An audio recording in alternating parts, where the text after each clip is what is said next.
শঙ্খারপুলে হত্যাকাণ্ডের একজন সাক্ষীর সাক্ষ্য গ্রহণের করা হয়েছে। ট্রাইব্যুনাল 2-এ আশুলিয়া যে 7 জনকে হত্যা করা হয়েছে, যার মধ্যে 6 জনকে পুড়িয়ে দেওয়া হয়েছিল, তার একজন সাক্ষীর জবানবন্দি শুরু হয়েছে। একজনের জেরা বাকি ছিল, সেটা শেষ হয়েছে।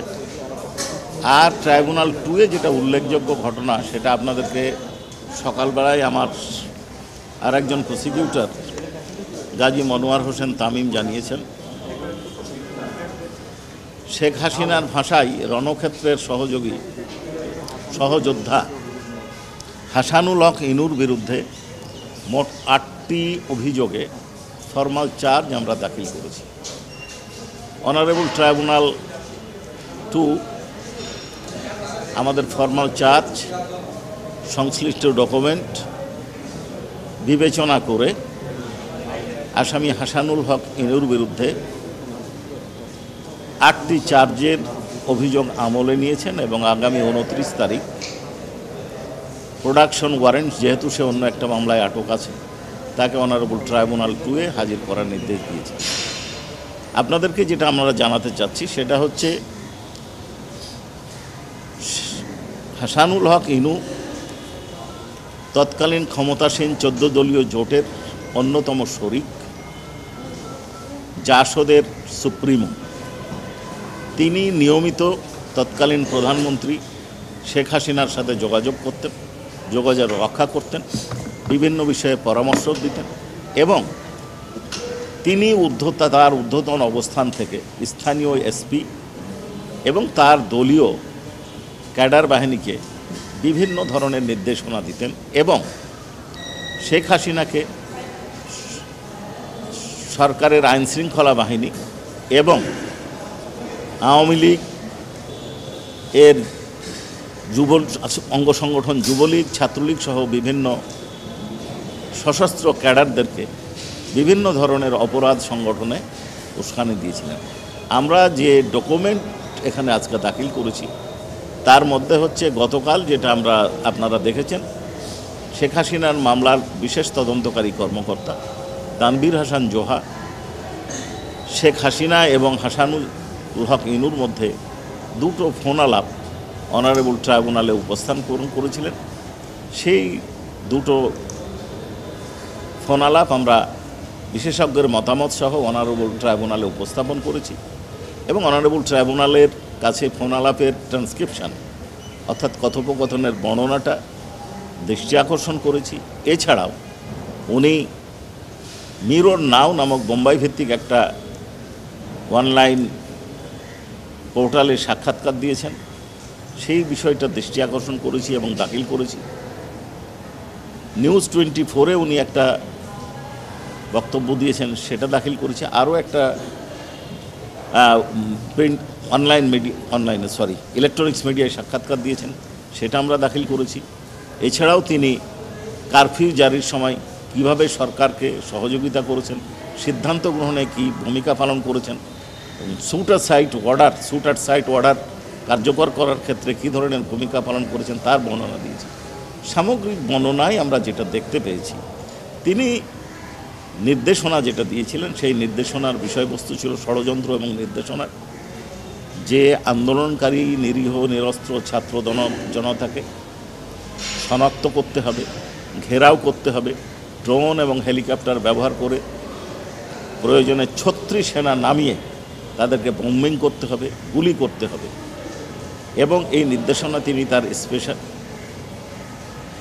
স্থানীয় এসপি, কুষ্টিয়ার এসপিকেও অবহিত করেছিলেন। এছাড়া তিনি যে কথাটা বলেছিলেন, যে আমি গতকালও যেটা আপনাদেরকে বলেছিলাম, যে আন্দোলনকারীদেরকে ধরা হবে, তারপরে জেলখানায় পাঠিয়ে দেওয়া হবে, এটা স্ক্রলে নিউজে আসবে, কিন্তু তাদেরকে ছেড়ে দেওয়া হবে এবং বলে দেওয়া হচ্ছে ছেড়ে দেওয়া হবে মানে আর কি, অর্থাৎ একটা অবৈধ ডিসপোজাপের একটা ইঙ্গিত দিয়েছিলেন, যেটাকে আমি গতকাল বলেছিলাম যে তাদেরকে হত্যা করা। এছাড়া শেখ হাসিনা এবং হাসানুল হক ইনুর ফোনালাপ থেকে যেটা উঠে আসছে, সেটা হচ্ছে জঙ্গি নাটকের কার্ডটা খেলতে হবে, অর্থাৎ আন্দোলনকারীদেরকে জঙ্গি বলা হবে তাদেরকে গুলি করে হত্যা করা হবে এবং এইটাই প্রচার করা হবে জঙ্গি আক্রমণে তারা নিহত হয়েছে। আর 5ই আগস্ট অর্থাৎ কারফিউ উঠিয়ে দিয়ে প্রতিটা ওয়ার্ড থেকে 2000 করে লোক নিয়ে ঢাকা শহর দখল করে নিতে হবে। তারপরে উনি আরও বলেছেন জামাত শিবিরের মেরুদণ্ড ভেঙে দিতে হবে, বিএনপিকে ধ্বংস করে দিতে হবে। এ ধরনের বিভিন্ন ধরনের উস্কানিমূলক বক্তব্য দিয়েছেন। সুশীল সমাজকে ব্যবহারে দিয়েছেন। 2জন পলিটিক্যাল লিডারের উনি নাম নিয়েছেন, একজন হচ্ছেন জুনায়েদ সাকি আর একজন হচ্ছে সাইফুল। তাদেরকে দলে কিভাবে নেওয়া যায় তার বর্ণনা দেওয়ার চেষ্টা করেছেন। আরও বিভিন্ন ধরনের উনি বক্তব্য দিয়েছেন। শেখ হাসিনার নির্দেশে যে ধরনের কার্যক্রম চলেছে, নিপীড়ন নির্যাতন চলেছেন, তাকে পূর্ণ সমর্থন উনি জানিয়েছেন। সামগ্রিক বর্ণনা আমাদের এই ফরমাল চার্জে 39 পৃষ্ঠার ফরমাল চার্জে বর্ণনা করা হয়েছে। আমি বুঝি নির্মাণের শিল্প, সালাম স্টিল বোঝে ডিউরেবিলিটি। সালাম স্টিল, মোস্ট ডিউরেবল স্টিল। এতদিন উনি যে মামলায় আটক ছিলেন বা আছেন সেটা হচ্ছে প্রি ট্রায়াল প্রসেস, অর্থাৎ ইনভেস্টিগেশনের সময় ওনার বিরুদ্ধে কিছু অভিযোগ পাওয়ার প্রেক্ষিতে তাকে আটক করা হয়।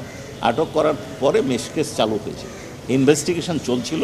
সেই ইনভেস্টিগেশনের পর তদন্তকারী সংস্থার তদন্ত কর্মকর্তা জনাব আবদুল্লাহ আল মামুন তার বিরুদ্ধে ফরমাল চার্জ গত সম্ভবত 11/9 দাখিল করেছিলেন। আমরা সেটা পর্যালোচনা করছিলাম, যে সমস্ত ডকুমেন্ট, সেই ডকুমেন্ট পর্যালোচনা করে তার বিরুদ্ধে ফরমাল চার্জ দাখিল করার পরে কগনিজেন্স হাউস, অর্থাৎ ফর্মালি বিচারটা আজ থেকে বিচারের জন্য কগনিজেন্স না হয়। বিচার যদি তার বিরুদ্ধে অভিযোগ গঠিত হয় শুনানি অন্তে, তাহলে বিচার শুরু হবে। আজকে কগনিজেন্স প্রসিডিং শুরু হলো এবং তাকে আগামী 29শে সেপ্টেম্বর অনারেবল ট্রাইব্যুনাল 2-এ হাজির করার নির্দেশ দিয়েছে। একেবারে সিরিয়ালি 8টা অভিযোগ তো ওইভাবে বলা মুশকিল, আমাদের কাছে আছে। সেটা হচ্ছে, এক হচ্ছে যে উনি